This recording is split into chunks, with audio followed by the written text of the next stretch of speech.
don't have to be a philosopher or particularly intelligent to make it in this world. In fact, it might be easier if you're not. Let me qualify that, because in America we're entering a period of political crisis as well as economic collapse. And but up until this point, you know, if you had a skill that's in demand and the right connections and a little bit of luck, you could make it. You don't have to be intelligent. I think about, I'm using a caricature here, okay? A caricature. You know, here's a guy, he's been, he'll tell you, like, I've been a union bricklayer for 25 years. What's your problem? And the guy, he may not be particularly intelligent, man, IQ like 90. And he's been laying brick his whole life. And for him, philosophy is little quips and quotes and one-liners, maybe something that rhymes. You don't need philosophy to get ahead. You know, you show up and you do the job. And he probably has a good job, okay? He's well connected. You know, a skilled bricklayer can make a lot of money. Kids are probably fed, house is probably paid for, right? And here I am, my whole life I've been this guy who's probably a lot smarter than him. But did I take up laying brick at a young age and keep pushing at it? No, I didn't. I kept asking why. I kept questioning the fundamental premise of existence and civilization. Asking why does not put food on the table. Asking how does.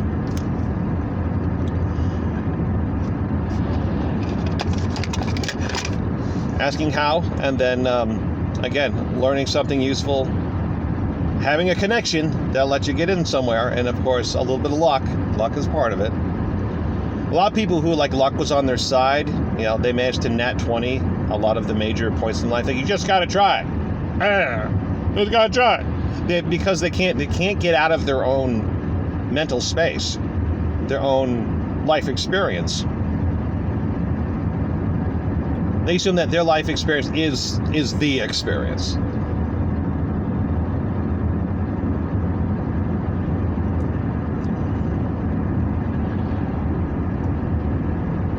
I mean, I've known plenty of people who weren't very smart, who just applied themselves to the how, never asked a question, and ended up doing all right. And also it helped the fact that, yeah, they're neurotypical. They knew how to manipulate people socially in a way that they don't consider manipulation. But for an autist like myself, or many people out there, okay, NoRoadsLeft recently talked about social skills for autistic people. Like, you have to make people feel good. You have to give them a happy feeling associated with you, and then they open up more, right?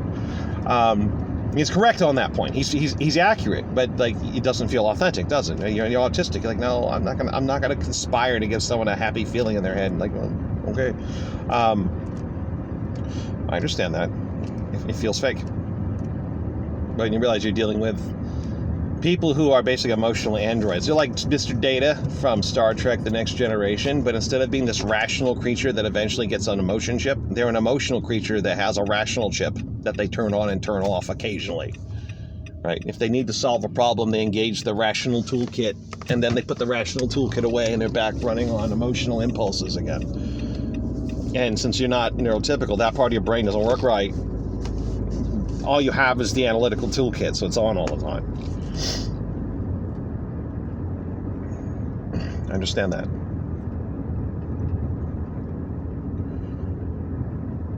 And so I turned my analytical toolkit toward why, right? I had enough reasons to question reality. Why?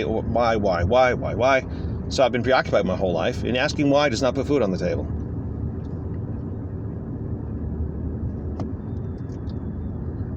Like, if I just suspended my disbelief for a while, really, like, even like the stock market. Let's talk about stock market. It's speculation, right?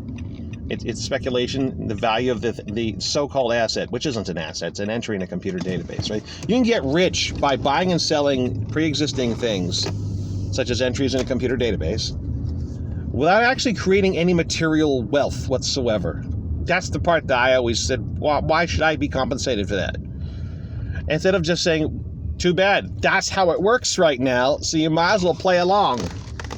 And I didn't, right? So I never built up a substantive 401k or anything like that. You know, the biggest one I ever had was with my employer I was with for 13 years, and I didn't put a single fucking dollar into it. They did. If I just stopped questioning it and saying, I'm not creating wealth here. Like, you can get rich by having your investment firm buy and sell the same stocks over and over, just riding the ups and downs.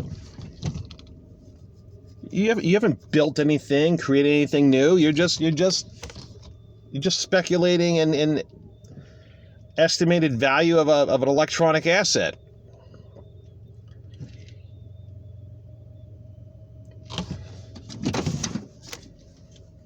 And then you end up selling it and having a pile of money. If I didn't question it, I would have instead of quitting, when I quit that job, I got like a $17,000 minus a 20% tax and then another 10% penalty on top of that payout, maybe with like 12 grand or so. When I quit that job, I could have left there with like 50,000 or 60,000. I wouldn't have the financial problems I have now because it'd just be my emergency cushion I could lean on. But I didn't. If I wasn't asking why, if I just asked how, if I was just like the bricklayer, the low IQ bricklayer, like, how do I make this work? Right, I'd be in a completely different situation, but I asked why. And that's the consequence of it. I'm poor now. I'm over my head in debt. Debt that just came from car repairs and a cat who needed euthanasia.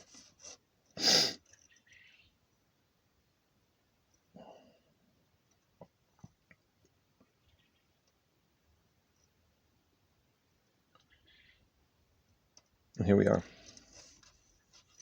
So, yeah. In retrospect, if you're young, look, I wouldn't stop questioning reality, okay? Because we live in a bullshit world. This universe is fucked. But spending a little more time asking how can I put myself in an advantageous position, rather than even if the means seem like bullshit, if it seems to be functional, even though it's bullshit, right? It's both bullshit and functional. Then maybe just indulge a little more of the bullshit. Because that being said, like I said before, we're entering a period of political and economic crisis. So it may well be that I'm going to end up making snide jokes at a friend who's screaming about his retirement account melting down, or whatever. If there's the electrical grid fails, I'll say, well, it's a good thing you went to college, didn't it? This will help. Shut up, Steve. Shut up. It's not my fault. Hey, do you not purify water? Shut up. Yeah, I shouldn't do that. I shouldn't gloat. Okay, you can't blame most people for being conditioned to the way life works in most places, right? The whole point of conditioning is to condition, so they become the thing that they're programmed to be. So, obviously it's wrong to gloat. Maybe a little jab at your friend who kept telling you to conform all the time. But otherwise, no, of course not. But I do hope, if you're young, a little bit more on the how and less on the why. Just for a little bit. Get yourself in a position that's advantageous for you, so that you can more comfortably question reality, if that's your inclination. Because otherwise you end up just like me. You got nothing. No money. No assets. Just knowledge and a few basic skills. And a lot of frustration.